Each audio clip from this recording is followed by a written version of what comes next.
Hi Nachiketa, everything's fine. Yeah, so last time we went through the topic of Quranism, and where did the Quran come from? So we will focus on Hmm. this topic today. Come from? Yep. Because we cannot see Islamic culture in a lot of these people. So because of the dictionaries, I told people, I said, if you want to find the original meanings of the Quran, many of these village people have preserved it throughout the Islamic region. Yes, they preserved it because they received the oral Quran. Yes, and I've always said that the oral Quran, yes, I could trace it. Yes, about 200 years, maximum 300. And we could find printed Qurans in Europe and many other things about 300 years ago in Europe, and many of the manuscripts are in America. That's only 300 years. Now, the oral Quran, I've said Hmm. 300 years, but we can't seem to find Napoleon Bonaparte. We can't seem to find his existence. Yes, Napoleon the First or Napoleon the Second, and we can't seem to find what happened in the 19th century. It's almost like they added on a full 100 years of fake history. So that would mean that the oral Quran realistically is only 200 years old, because something happened in Europe known as the invasion of Moscow that changed the old world order. Yes, invasion of Moscow Hmm. by this alleged by the French, or the French, or the Franish, or the Franks. Yes, so it was about 200 years ago. So we see Napoleon's invasion of Russia and the French invasion, and then the people just abandoned Moscow and many places in northern Russia. And of course, they didn't go to the North Pole. They went south instead of going. They couldn't go west because of the French forces were in Poland. But now the question is, who gave out this oral Quran? It started around 200 years ago, and as the old world order, it collapsed around after the fall of Moscow, and there was chaos in the 19th century. So the process of passing on the oral Quran increased only in the last 100 years after 1900. That's it. That gives us the oral Quran just 100 years for the majority of the Muslims. So I want you to read this. Circassia is central Russia near the Black Sea.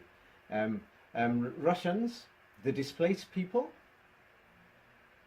Yes, the displaced people were settled primarily in the Ottoman Empire. Yes. Most sources state that as many as 1 to 1.5 million Circassians were forced to flee in total. Now, Circassia is the region around the Black Sea. Yes, around there, Ukraine, Poland, South Russia. So now, when we look at the dates of when this was, yeah, these people are fleeing further south after the 1850s. They're going south. That something happened in the north. Yes, and we can see what happened in the north just 30, 40, 50 years ago. 1.5 million people. Yes, so Circassia, yes, is centered in central Russia, what they call Krasnodar Krai. People can check this. I've sent you a map, and people can check this. It's around Krasnodar. So many of these Circassians, you could read, where did they go? Most Circassians in Jordan form part of the country's urban middle class. Circassians, together with Chechens, are mandated 3 seats in the Jordanian. Yes. But anyway, the thing is, because they came from Northern Europe, the Middle East, many people were still naked and other things, and they were tribal. So the thing is, these people who were something to do with original Islam, they fled south. Millions of them. Yes, in the last 200 years. And this is in Jordan. And they were the urban middle class. They formed the city areas and everything. So now the British have this history of Lawrence of Arabia, yes, and the Arab Legion, yes, who fought the Ottoman Turks and the Germans. So now when we see these pictures, yes, many people seem to imagine that they're Arabians. Lawrence of Arabia army. Let me just find it. It's because the thing is, yes, many people are going to imagine that the British fought the Turks and the Germans with the Arab revolts, with the Arab Legion, and the Arab Legion allegedly, yes, well, they did. Yes, they invaded Israel in 1948, but there's a game going on there. So here we see Lawrence of Arabia and his troops and things like this, the Arab Legion. So now the Arab Legion, let's look at this. Yes, were they Arabs? You could read this yourself. It says, when it was founded by Frederick Gerard Peake in 1920, 80% of its fighters were Chechens, and it later recruited Arabs. Arabs Legion fought in the first Arab. Yes, but basically, they're Chechens. What the hell is going on here? Yes, so the Chechens are Russians. Russians, yeah, because many of them came south from Moscow, then they stayed in Circassia, Krasnodar, 10, 20, 30 years, and as the people retreated, it's like they were losing territory. Then they stayed in the south, and then they stormed through Chechnya and things like this. So the Legion was based in Zarka, and 80% of its men were local Chechens. Can you read this? Can you see it? Yes? And it was quickly expanded to 1,000 men, recruiting Arabs who had served in the military Ottoman Empire. But who were these Arabs? So now the thing is, everyone knows that in Israel, yes, where did the Ashkenazi Jews, did they come from Europe, or did they come from Antarctica or China? I guess Europe? Yes, they came from Europe. But today when you go to Israel, it's a known fact that 1/3 of the people already within 50 years have already, people have mixed marriages and everything. So today they look like local people. So many of these Russians who went there, they intermarried with local people because they went there, forced displacement, and they were like poor, they had nothing, many of them were homeless, so people intermarried. And Israel, many of these mixed marriages only happened in the last 50 years. Israel's only been there for like 70 years. So what we could see here, people can check these facts, yes? 35% of Jewish newborns in Israel are mixed Ashkenazi and Middle Eastern people. So it is well known, everybody will say, like, here is a reason why you shouldn't learn this Arabic language at all, what they call modern standard Arabic or classical Arabic. There's only a 10% difference in the meanings, but what is it? You could read the first sentence. In the case of MSA, it's nobody's mother tongue. Yes, they're telling you speak not dialects, but one of the local languages, because in each place people speak a local language. So now here there's many videos online. We'll just look at Egypt. So here is a picture. Arabic is the language of the media and the official text.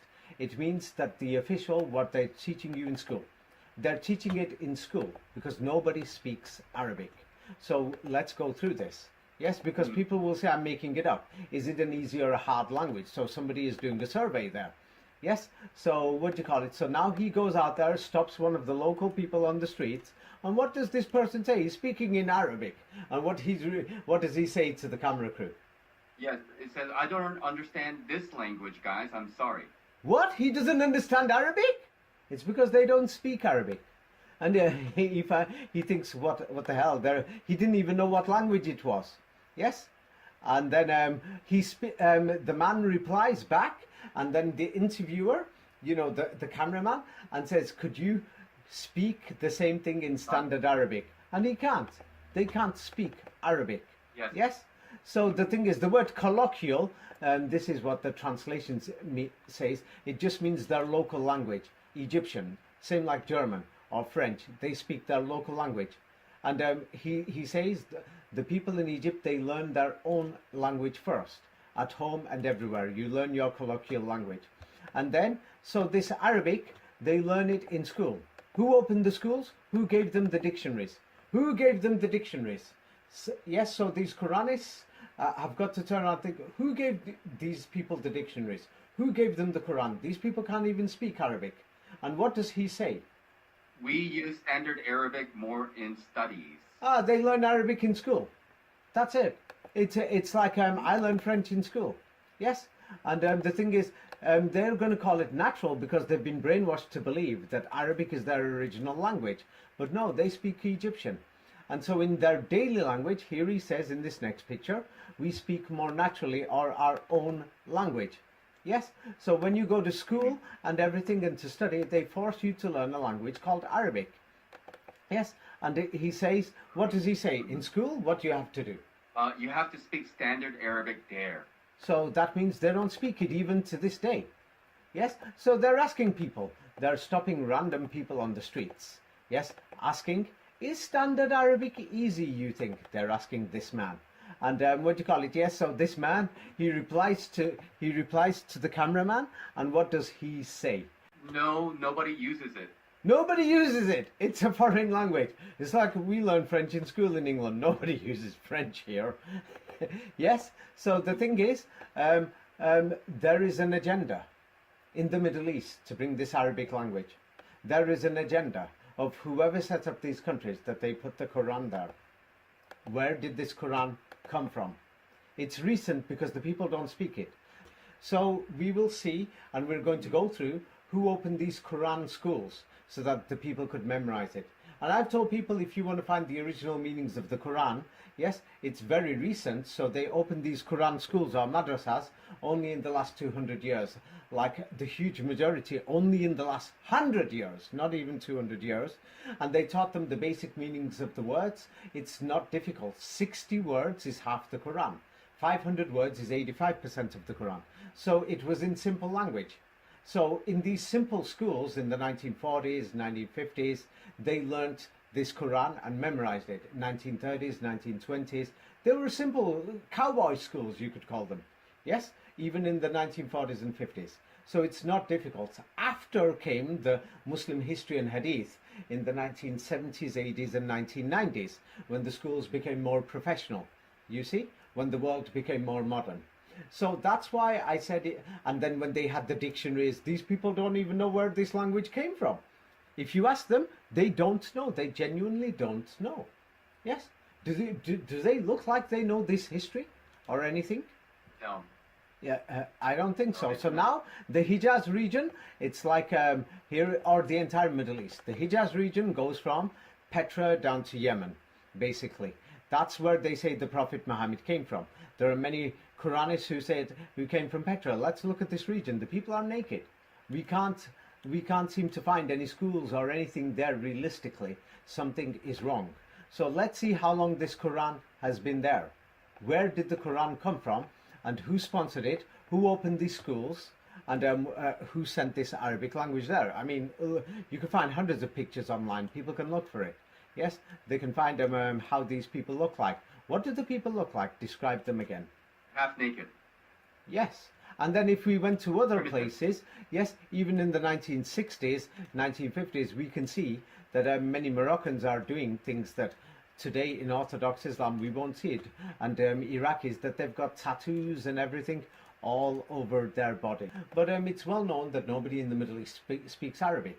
So the thing is, who wrote these dictionaries? Yes, the Freemasons were involved with the invention of this modern Arabic. So now let's look at Saudi Arabia and Kuwait and the entire region. So now you could read it from the rapid urbanization, half of the paragraph. You could read it up to 1985. Okay, levels of urbanization increased from an insignificant 15% to 1950s to 73% in 1985. Okay, yes. Yeah. What do you call it? There was three main urban centers: Jeddah, Mecca, Medina. Taif was basically a very, very small urban beginnings at the time. So the thing is, 85% of the people in the entire region, it's same for Kuwait and other places, yes, lived in, like villages in 1950. 73%, even, 27%, more than one quarter was still in the villages in 1985. Half the people in 1970 were still in the countryside. Yes, and then even by 1980, when they came to the cities and they came to urban settlements, we're going to be realistic here. Here is still in 1970, 1980. This is an urban settlement, guys. Yes, that the people have been moved to urban centers. Can you see it? So I don't want you to imagine Chicago, London, New York, Tokyo. This is when they started coming into the cities. Now, the thing is, the people before then were actually running around the countryside, and this is what they looked like.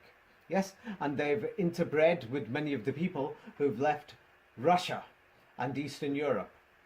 Now, what does that tell you about that society? What does that tell you? Are they educated? They already don't know Arabic. So what can you learn from this? They were primitive. They were mixed. Yes. They were not educated. Yes.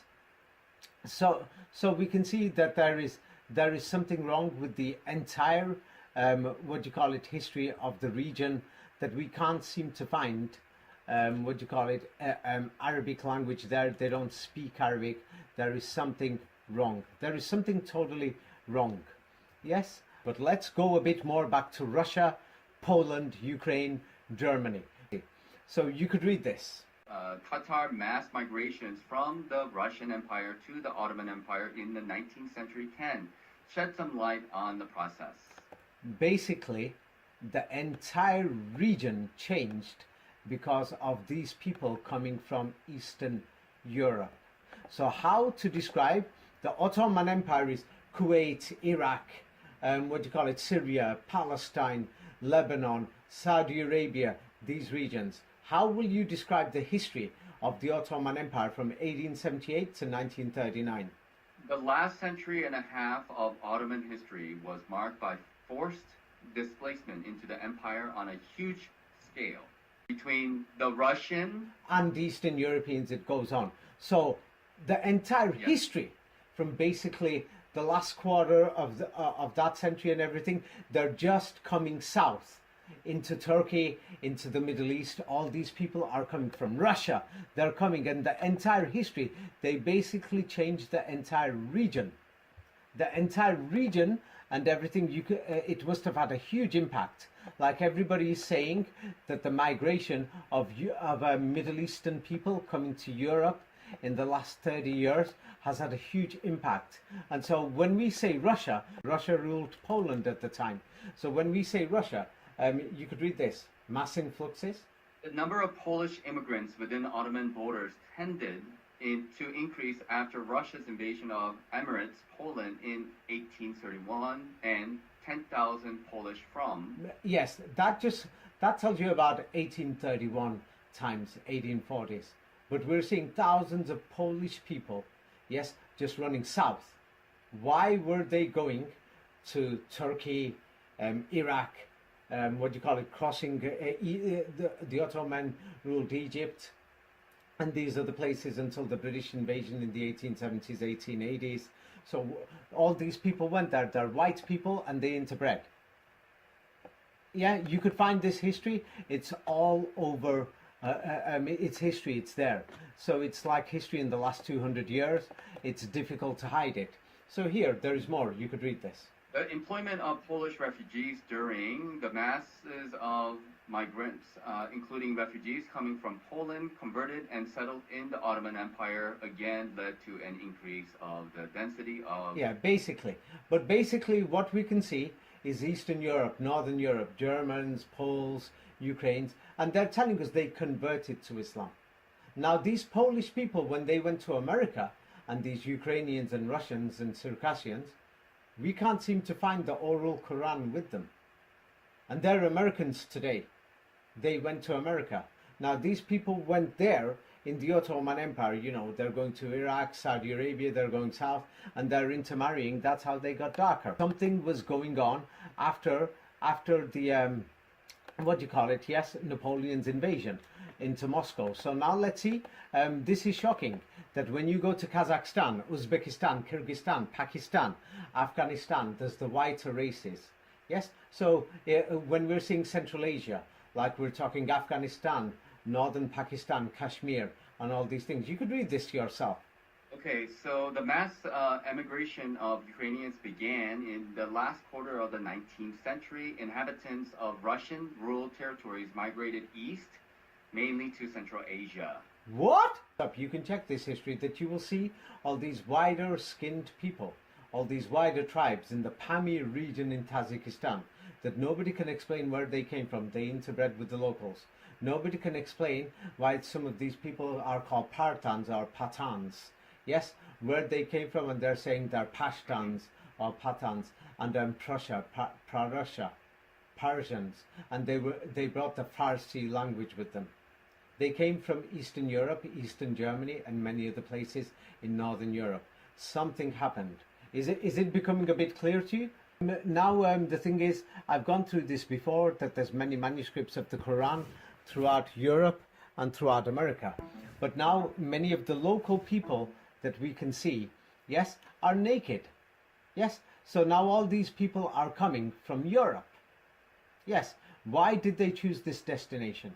But why is it that they went there, and they're Muslims today, and they intermarried, but those Polish, Ukrainians and Russians who went to America, that they ended up being Orthodox Christian?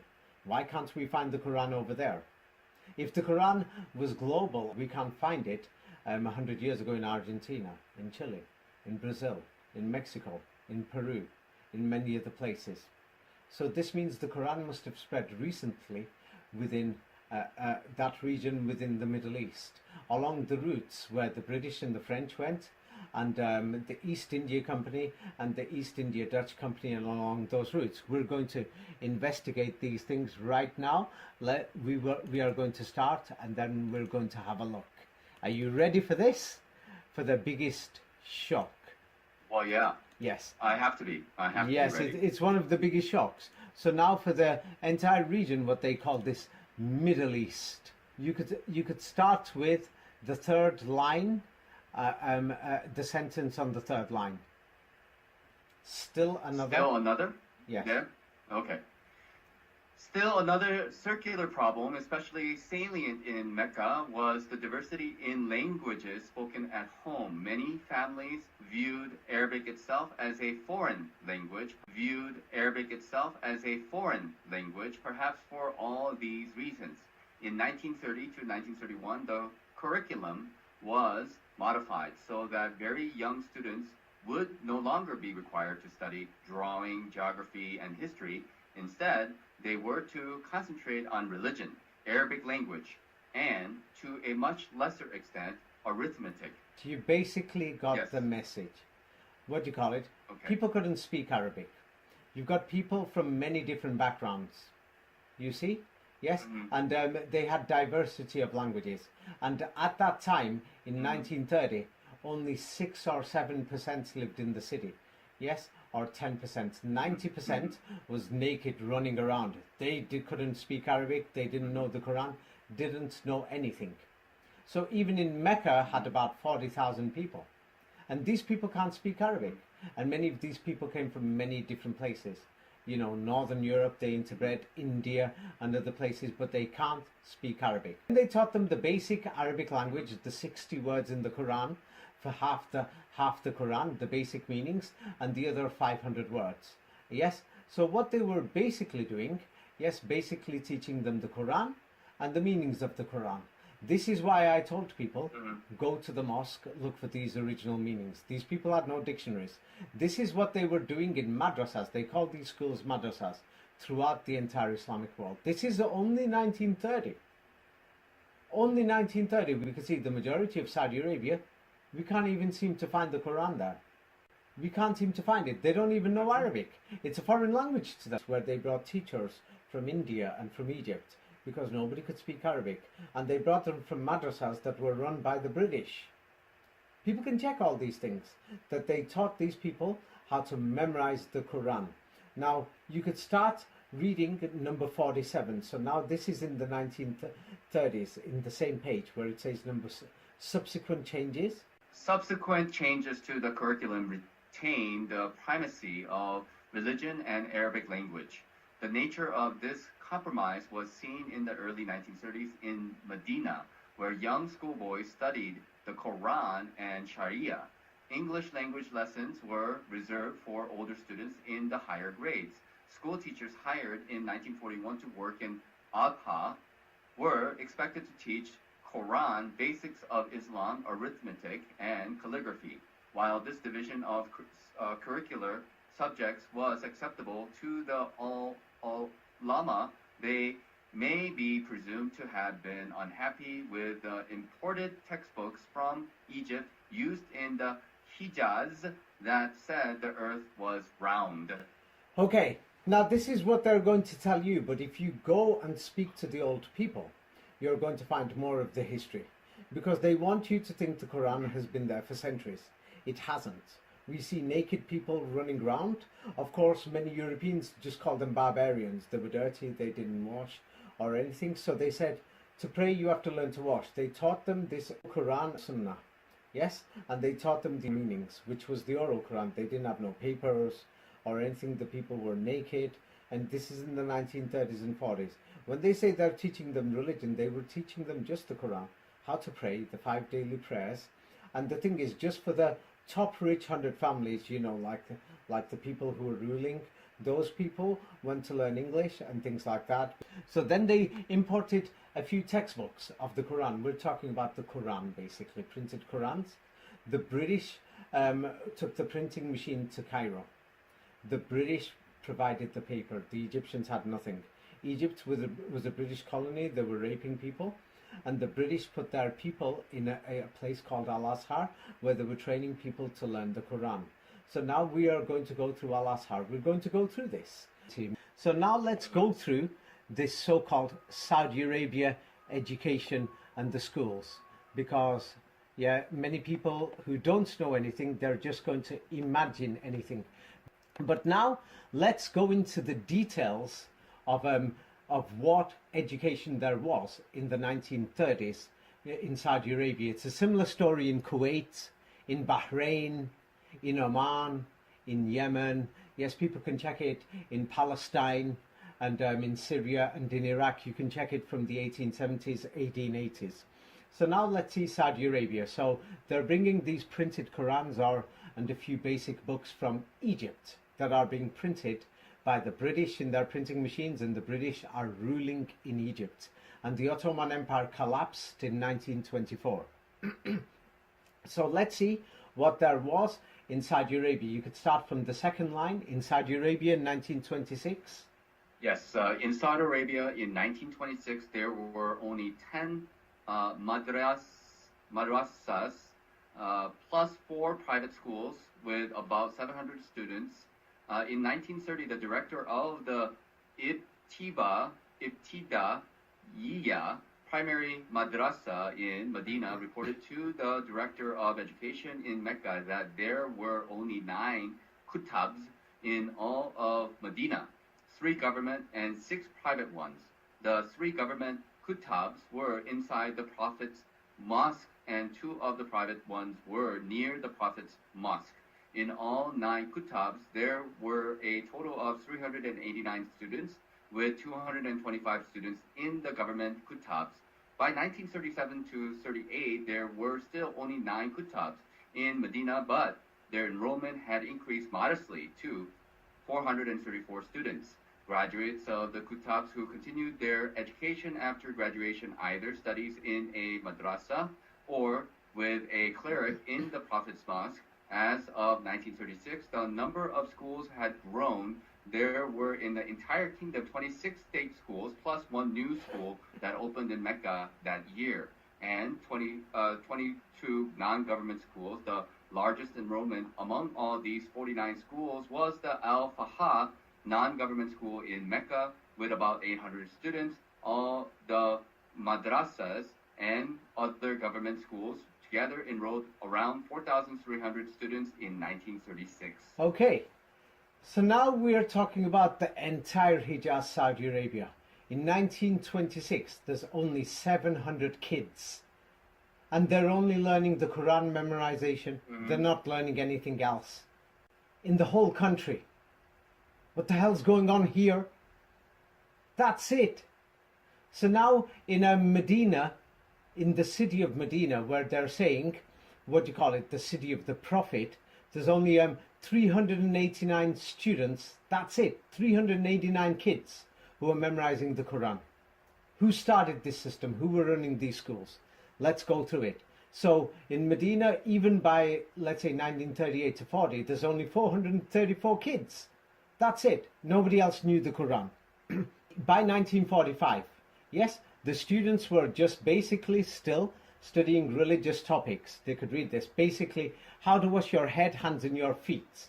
Yes, how to bow down, how to pray, how to pronounce the Quran, how to memorize it. And a bit of history, who was the Prophet Muhammad, etc. Literature meant writing, not really anything else. And it was based on the Egyptian model. Yes, can you read it? You can see it there. It says Egyptian model. Yes, so they're copying whatever was going Yes. on in Egypt. Yes, and it's all based on, the education system is based on the religious reformer. What's his name? Can you see his name? The religious reformer? Yes, Muhammad Abdul. Ah, okay. This is very important.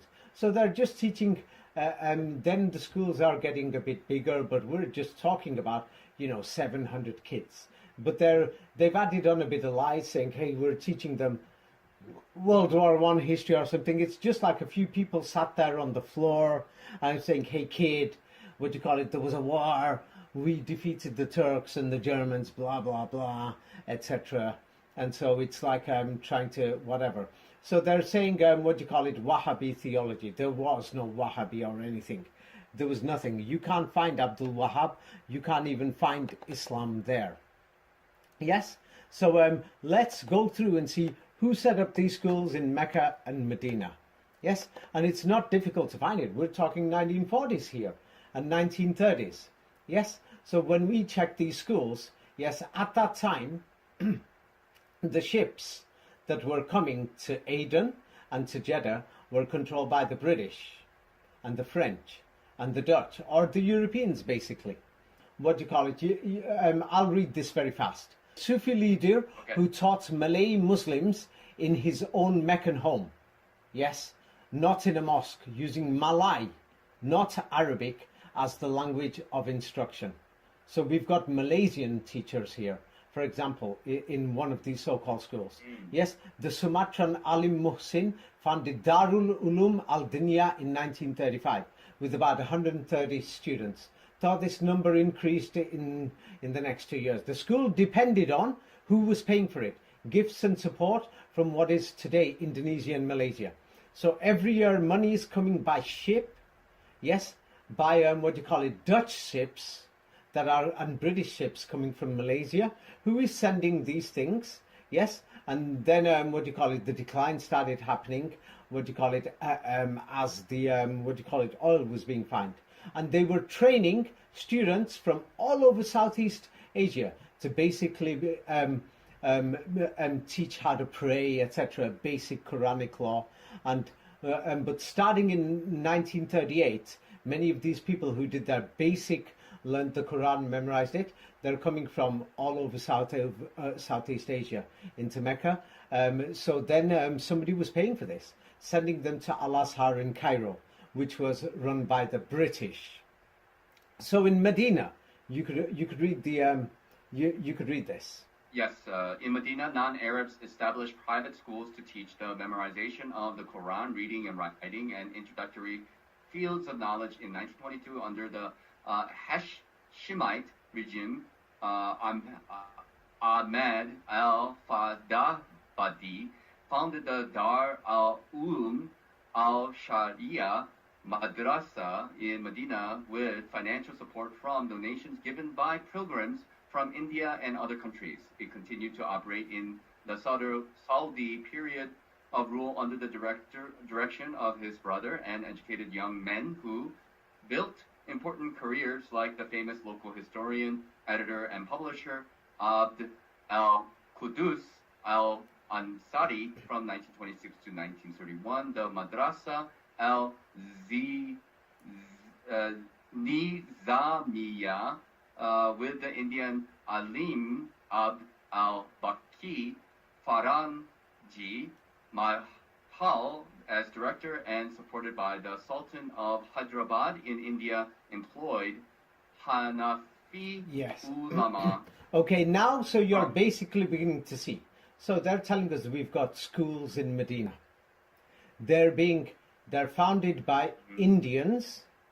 They're being financed by Indians. The British are ruling India, and so they're coming from the Farangi or Farangi Mahal, yes, and the British control all these madrasas in India.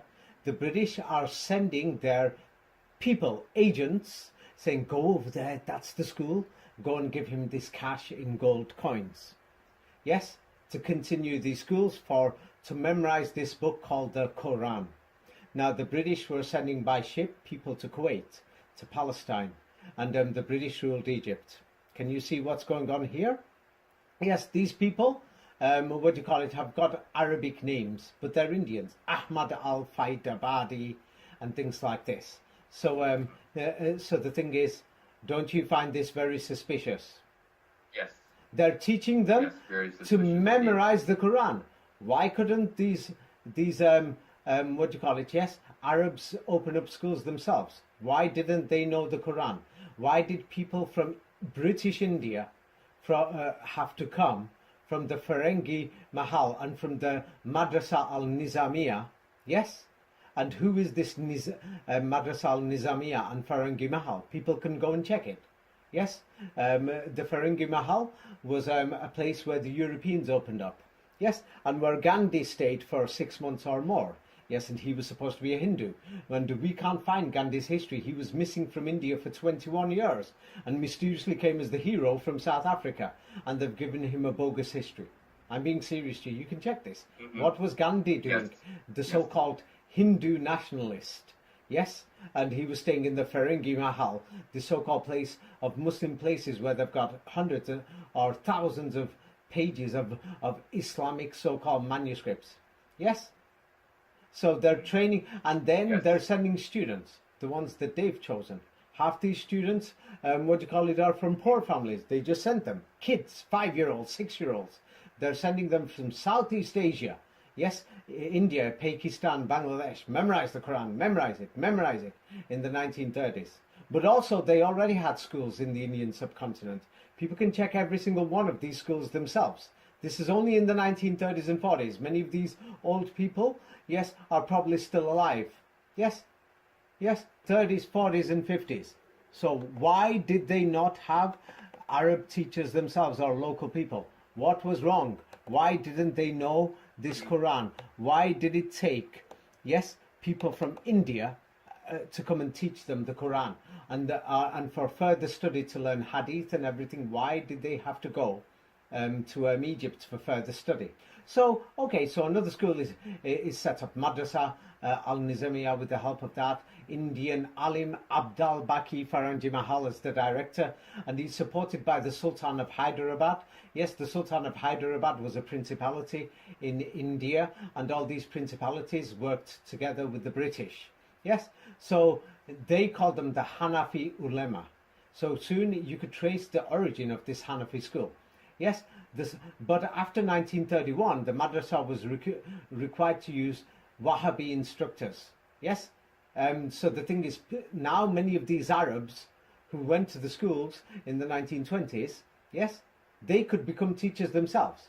So now the next generation is opening schools, you see. So a private school established in Medina by Mustafa Sabri and Abdul Rahman al-Madini, yes, 125 students, and they're teaching the poor, orphans, etc., and whatever, and they were still taking donations, these strange money that's coming from India.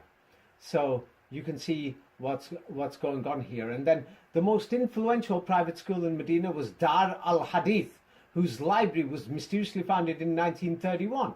You could read this yourself, the second paragraph. Yes, perhaps the most influential private school in Medina was the Dar al-Hadith, whose library was founded in 1931 by Ahmed al-Dilawi, an Indian teacher at the Prophet's Mosque.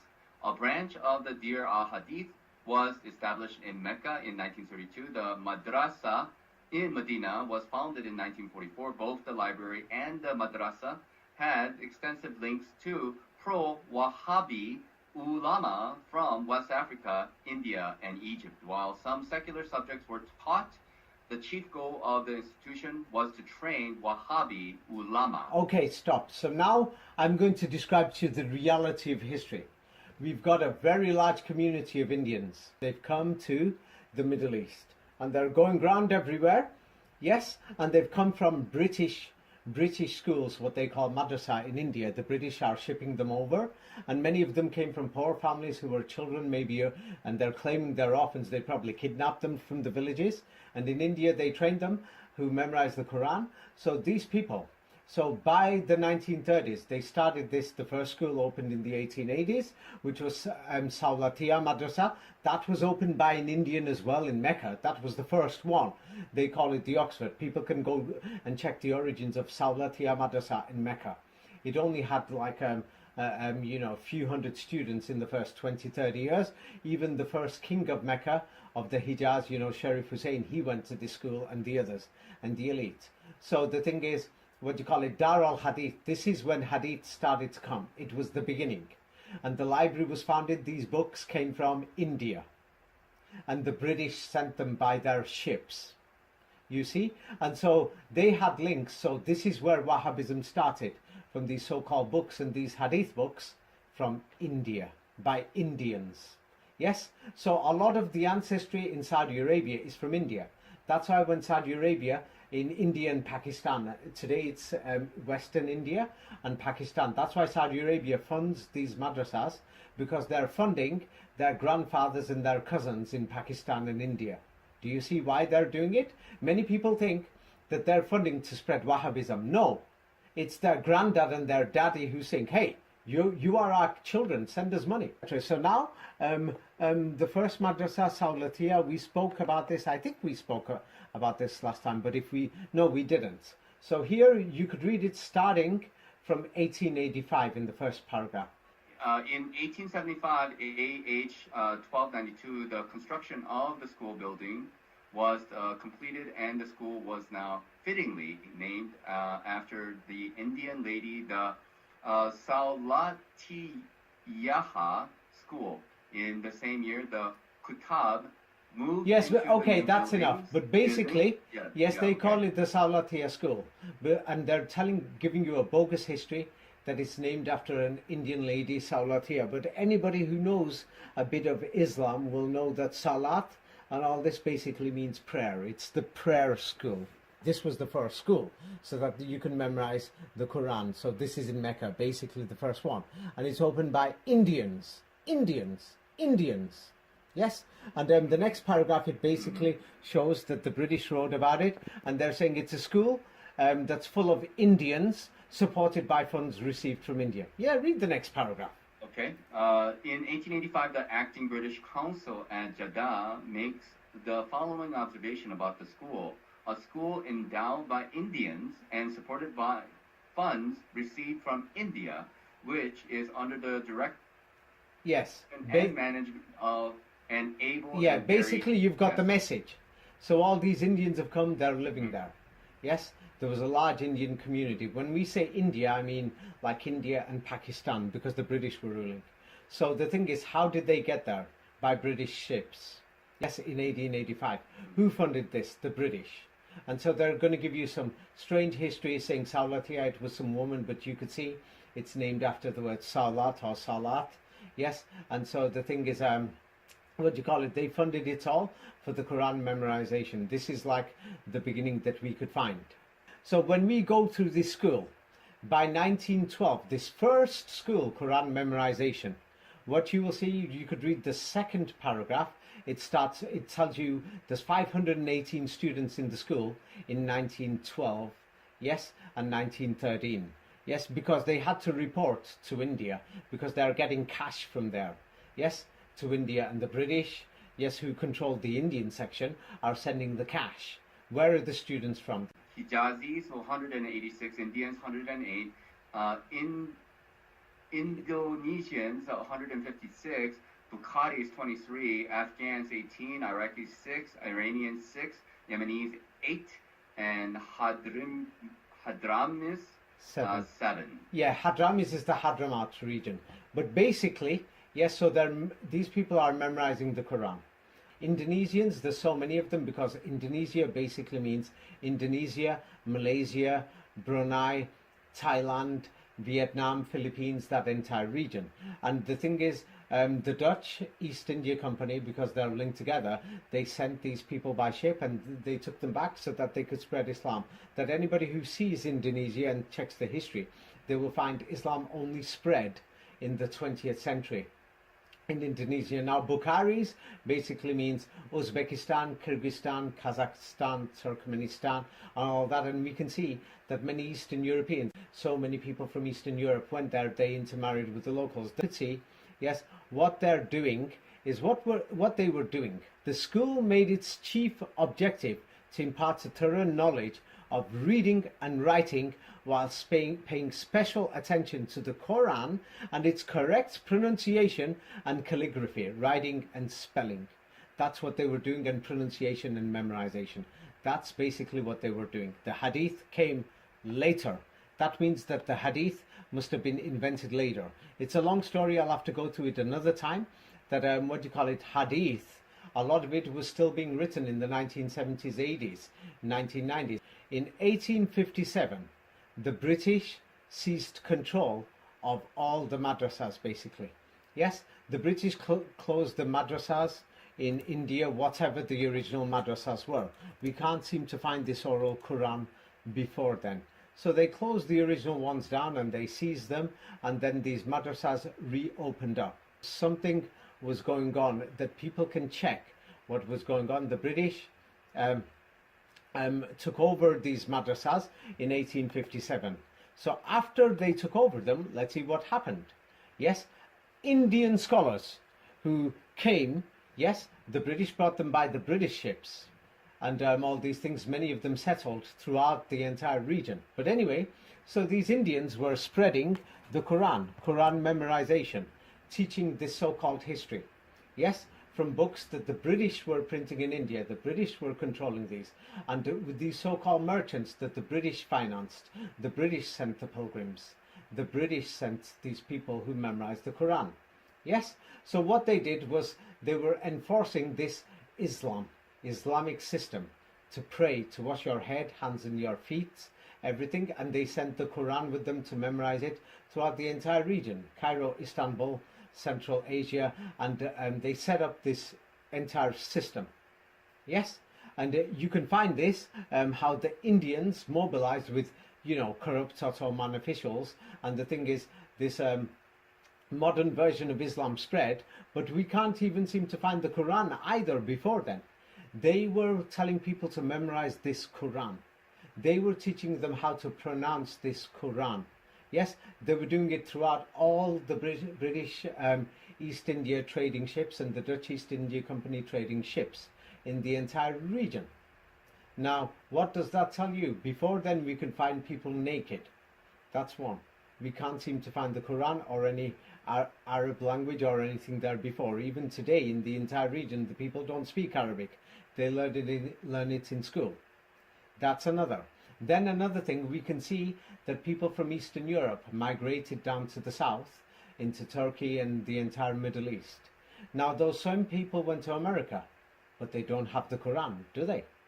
There's Polish Americans, there's Russian Americans, there's Ukrainian Americans, though they don't have the Quran, but by the time they arrive in the Middle East, somebody's teaching them the Quran. Can you see who's teaching it them now? And so when they say Arab Wahhabi, they're lying there. It was the Indian Wahhabis. You see, it was the Indians. It was basically them and the British who seized Cairo. There's Egypt the other side. We're going to go through that. In fact, let's go through that now. Let's see, or unless if there was some important information and things like this. But basically, they've hidden the history. They're trying to say that, these people already knew the Quran. They didn't. So they changed the meanings as they updated the dictionaries, yes, with the modern standard Arabic. Before that, yes, there was the Jesuit dictionaries, yes, and many of the people who went to Egypt, that was another meaning. So they gave another meaning when they invented this current Arabic language and the entire history, yes, that people went to study in Egypt. Here, there's madrasas, that were in Morocco, Algeria, Tunisia. they were funded by private people. Yes, and so the larger madrasas, these madrasas, yes, were taken over by the French government, the protectorate. And this is very suspicious. You could read this. From its very foundation, the Moroccan nationalist movement had displayed an internationalist perspective on politics. As Halstead points out, many members of the Istiqlal future leaders had gone to Egypt, where they joined the Western-style Fuad University or the Islamic Al-Azhar University, and became acquainted with the major intellectual trends of the Middle East. Because of creating a modern educational system for the sons of the native elites, the first group of young Moroccans traveled to metropolitan France to continue their university studies. There, the young Moroccan students made contact with their Algerian and Tunisian peers. In 1927, the North African students created the North African Muslim Students Association to supply assistance and help for North Africans living in France. Okay, I'm going to explain However, this the in most simple common- terms. Yeah, okay. Yeah, I'll explain it in simple terms. Okay. So now, we've got people, in the 1920s, 1910s, 1930s. Yes? We've got Moroccans, Algerians, Tunisians. They're all going to France. Mm-hmm. And the thing is, they learnt Arabic in French schools. They went to France. They learnt more Arabic and French there. They met each other from the rich families. Yes? And so basically they met there and they're deciding the future. These are the rich families and the governmental families and all these people. So they went to France because they were under control of the French. The French educated them and things like this. Yes, after the retirement of the French Resident General, Liate, which made Moroccans lose hope in the application of self-government because they just wanted to rule themselves as they came into the cities, or more people were leaving Europe. A lot of them came from Europe. And so the Moroccan nationalist movement witnessed a political revival, basically by studying in French. And they call themselves young educated Moroccans. They're studying in France, France, France. Yes? And so things like this. The first was a traditional religious trend inspired by the Salafi movement that emerged in the 19th century. Yeah, they call it Salafi. It's not really Salafi. They've just given it a title. From the teachings of Jamal al-Din al-Afghani and Mohammed Abdu. Can you see his name on the fifth line? Mohammed Abdu. Yes. So this is what they wanted for the future of Morocco, Algeria, Tunisia, Yes. and Libya. They're inspired. They want this teaching to go everywhere. This Mohammed Abdu and Jamal al-Afghani.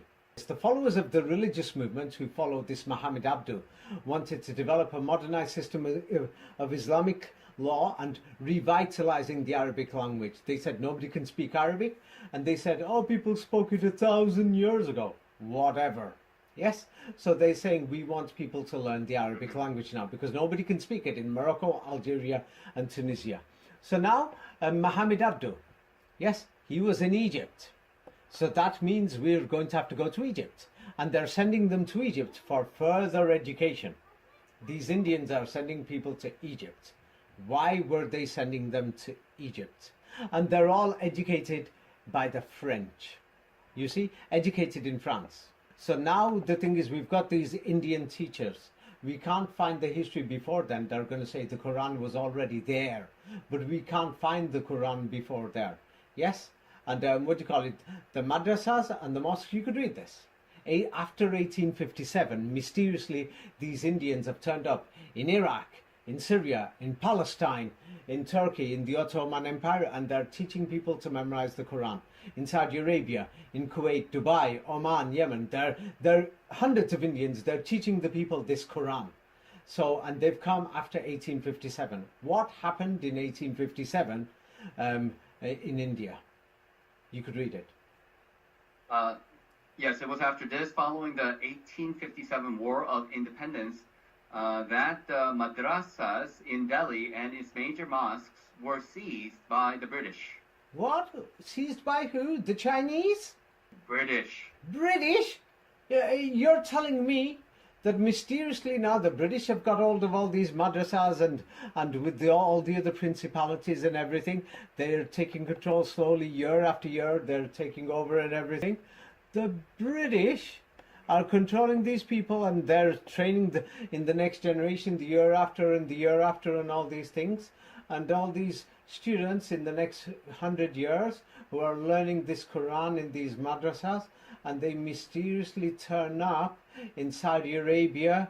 The British seize Egypt, yes, and they turn up in Yemen, and these Indians are in Iraq. They're everywhere. They're teaching people this Quran that they're learning in madrasas in the 1870s, 1880s. They opened the Saudi Theatre School.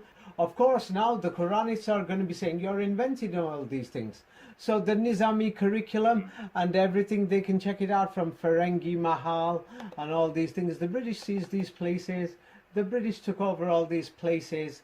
And this curriculum and this system and this hadith and everything. Yes, the British, the two original oldest copies of hadith, people could check it, was printed in British India by British machines, and the other one was in a German principality somewhere. Yes, I've forgotten. I'll have to go through that some other time. And these things. But anyway, so now the thing is, the Saudis are financing all these mosques in Pakistan and India. It's because they're financing their grandparents. That's all they're doing. Yeah, can you see it? Because their ancestors came from there. Yeah, it's not like they're doing it accidentally. You can see? Yes. Yes. So the thing is, we've got all these Indians in that side, and on the other side we've got people who are going to France, Paris, and they all want to bring this religious system of this Muhammad Abdu. You see? Yes? Which is suspicious. So now we will go through who the hell is this Muhammad Abdu. Yes?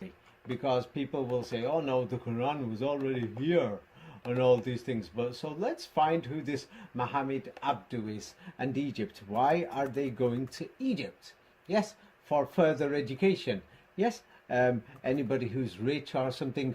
Or why were they supporting in the French territories? They're supporting this Muhammad Abdu, and they're going to Egypt. So let's see what's going on in Egypt. You could read the first sentence.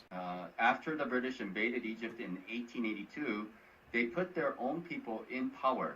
Lord Cromer, a British colonial administrator, made Muhammad Abdu the Grand Mufti of Egypt in 1899. This was the highest Islamic position or the chief legal authority in Islam. Who was Abdu? Abdu was? Abdu was a Masonic Grand Master. He had traveled to Europe and he gave lectures in Oxford, Cambridge, whatever. Oxford and Cambridge were colonial, what do you call it? Yes, colonial centers then for plans and what to do. Okay, I'm just going to make this simpler. 1 second. I'm going to say it in simple terms. The British invaded. They murdered people. They took over. They took over Egypt in the 1880s. Then they found one of their men, one of their buddies, and they put him in power. We can't even find the origin of Muhammad Abdu, and one of his friends was Jamal Uddin Afghani. So what they did, people could read this, they could check these things themselves. So Abdu was the Grand Master of the Masonic Lodge of Egypt, the United Lodge. Yes, and they chose him to the committee of Al-Azhar. And the history of Al-Azhar before then is a forgery and a lie. So what they did is, from there they started opening these Quran schools and everything to memorize the Quran. You could find photographs of students sitting on the floor, and many of the parts of Al-Azhar, if anybody goes there, I've been through it. Many of the buildings look like industrial factories in Al-Azhar district, and the Al-Azhar University, the main parts where the students are sitting and learning in the 1880s, actually you can see that that's basically brand new. So Abdu and Jamal Uddin Afghani, yes, they were in Paris together in 1883. So Abdu basically, yes, he reorganized the entire Muslim system in Egypt, whatever this original Islam was. So, and this Al-Azhar, it was basically, what do you call it? So the Grand Masonic Master is now taking control of the entire system. You could read this yourself from Wikipedia, Cairo University, and the next one. You could read them. Yes? Yes, Cairo University. The university was known as the Egyptian University from 1908. European Orientalists who lectured in classical Arabic filled many posts until the 1930s. Most of Egypt's modern schools were run and staffed by Europeans who also held all senior positions on technological projects by the late 1870s. Isn't this suspicious? Wait, let me just get something out. Yes, what I'm getting out is the fraud that was going on in Egypt at the time. While the British occupied it, yes, they, invented many ancient Egyptian sites. This is in my book, Ancient Egypt Did Not Exist. Yes, where they're forcing the local people who were half naked and things like this, they were forcing them to construct many buildings, and they were claiming these are ancient, they've been here for thousands of years. Yes, on all these other things. They invented the history of ancient Egypt, and as you can see, classical Arabic was being taught by Europeans. What's going on here? Why were the Europeans teaching classical Arabic? Didn't they know Arabic themselves? Isn't this supposed to be Arab history? Egypt is the heart of the Arab world. And so the system that this Mufti Abdu placed in Egypt at the time, this is the system that they wanted. You see? And that was the language that they wanted to promote. This so-called classical Arabic, which they call modern standard Arabic, because they've updated the meanings. People can check this themselves, how the Freemasons updated the meanings in many of the dictionaries from the time of Abdu. Yes? Or the classical Arabic, yes, was being taught by, who is it? From where in the world did they come from? Africa, did you say? These teachers are teaching classical Arabic? Or where? Where did they come from? Europe. Europe!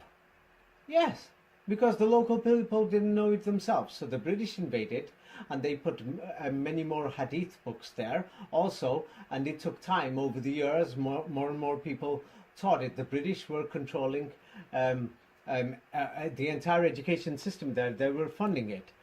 So as you can see, so today all these Quranists are using these dictionaries, and I showed you before, the manuscripts are a forgery. The manuscripts do not match the oral Quran. Can you see this? And the oral Quran, yes, was being taught before the people could even read and write. You see? So the oral Quran was being taught first. This is why I told people to go to the mosques, go and see what the original meanings that the people preserved throughout the entire region. So the manuscripts came later in the 20th century as printing increased. So now another thing is, can we even trust the dictionaries? Or have they invented the meanings? Most likely invented the meanings. What are you going to think now? We're talking the entire region, hundreds of millions of people, many countries, nobody could speak Arabic. You can see this yourself. That they're going to France, these colonial schools, and they're coming back and they want to spread this system of Muhammad Abdu and this Arabic language where European teachers are teaching it in Egypt. Classical Arabic and other things. And these Arabic books are mysteriously being printed, yes, by European machines. And these hadith books are being printed by European machines. The Europeans are shipping people from the madrasas that the British took over, and the French and these other things that we don't even know what they had before then. We can't even seem to find the Quran anywhere in Saudi Arabia. We're finding naked people. We can't seem to find this oral system before then. Yes? What do you say? Will you trust the dictionaries at all, what anybody's telling you? No. Yeah, a natural person will turn around and think, who wrote these dictionaries? Where did these dictionaries come from? Why were the British sending these people? It's a long topic. I talked about this with Raphael. The invention of Islam was one video about the madrasas in India, and more in Secret of Kabbalah and 33 Degrees.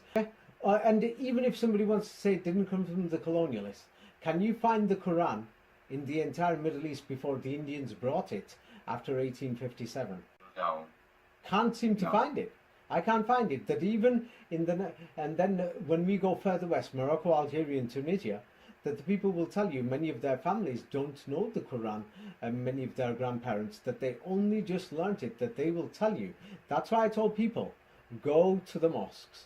That you'll find the original meanings when they started to first teach it before they changed the Masonic meanings. But where did they get their first meanings from in the first place?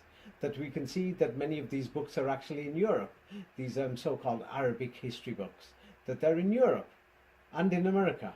That's where we can find them. That we can find the printed Qurans were only printed in the 17th century. Flamenco says 15th, 16th century, but the 200 years or 100-year Napoleon century, I can't seem to find it. Yes, that they've added on the 100 years, that the 19th century is actually the 18th. That they just added on 100 years and repeated and invented the history.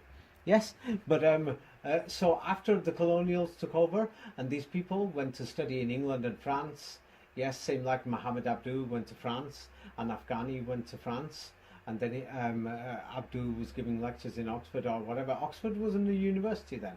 It's like a private building for colonial agents, you see, like a CIA building, you see, or where businessmen and the elite are meeting. That's what Oxford and Cambridge University was in them days, 100 years ago. People think it's a university like today. No, it's not, you see. So people will have to think again. So this is why people have to ask, where did the Quran come from? Yes, who invented the dictionaries? And why is the language of the Quran basically 90% similar to the language of the Old Testament? They can check it. Anybody who knows the Quran, they can open up the Old Testament. It's just a different printing font that they call Hebrew. But if you read the words, you'll see they're exactly the same. But if somebody else reads the word who studies Hebrew, will pronounce it differently. That's all they've done, is change the pronunciation. Yes, and they've given different meanings. And then the Hebrew dictionary is a 20th century and other things. And some of the older Hebrew meanings were actually Arabic meanings from the Jesuit meanings from the older dictionaries, or from this original Arabic that was in Europe. Because we can find many of these Arabic words are actually in European languages. They're not in any of the local dialects. Maybe half or less than half. I think, yeah, because something happened after the collapse of Moscow and the old world civilization got destroyed. The world went backwards. You can find in the Alliance Israel schools, they're teaching modern Judaism throughout these Alliance Israel schools. You will find this history. It's not so long ago, in the 1920s, 1930s, and today they call them Sephardi Jews who went to live in Israel, who are from the Middle Eastern countries, from India, from Pakistan, from Iran, from Baghdad. They went to live in Israel, and they mixed in with the so-called European Jews who came from Poland or Polishstein or Palestine. Yes. 1 second. Yes. So the thing is, I'm from the research. This is not what I'm saying. What does the historical evidence show? Is the oral Quran older than like 200 years? No. Is the oral Quran older than 200 No, it's not. years? Yeah. I can't seem to find it. So this is what I found in my travels. I've interviewed thousands of people over the many years, because many of them didn't want to know this history. Because when they know this history, it means Quranism is dead. The colonials wrote the dictionaries. We can't seem to find the Quran in the entire region, throughout the entire Islamic world. It seems like the oral tradition is 200 years old. The printed manuscripts and everything, the colonials put them there. Okay, Natigeta, let's leave it at this. And the good title for this video is, where did the Quran come from? Okay? I've not said any of this. We're just reading. Right. You've not said this history. You're reading out what we can find from documentation and from history itself. And I'm reading it out. You've not said it. I've not said it. We're just reading and discussing what is there in the evidence. Because some of these Quranists are full of hate. They're going to say, Natigeta said this, David said this. They're like children. Yes, something like this. Or something, yes. But they're going to have to grow up and face the reality, investigate themselves. Okay, let's leave it at that. And I wish you have a very nice day. That's all I can say. Okay. Yes? All right, you as well. Yes, okay. Thank you very much for your time. Have a nice day. Okay, bye.